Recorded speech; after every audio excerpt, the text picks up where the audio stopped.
প্রিয় পর্যটক ঢাকাবাসী, আমরা আজকে আপনাদেরকে দেখাবো ঢাকার কেরানীগঞ্জ থেকে পোস্তগোলা পর্যন্ত যেতে যেই বুড়িগঙ্গা ব্রিজ তথা হচ্ছে পোস্তগোলা ব্রিজও বলা হয়, সেই পর্যন্ত যাব। আপনারা বুড়িগঙ্গা নদী দেখতে পাচ্ছেন, এটি হচ্ছে বুড়িগঙ্গার দ্বিতীয় ব্রিজ হিসাবে পরিচিত, যেটি ঢাকা মাওয়া এক্সপ্রেস রোড হতে যেসব গাড়ি আসা যাওয়া করে সেটি।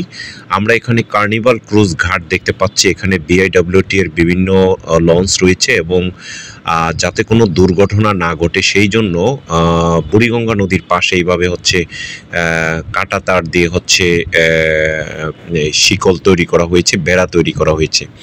তো আমরা রাতের লাইটিং এই ব্রিজে যাতায়াত করার সময় অনেক সুন্দর। যখন হচ্ছে মাওয়া ভাঙা এক্সপ্রেস পদ্মা সেতু তৈরি করে তখন এই রাস্তাটি নতুন করে সাজানো হয়েছে।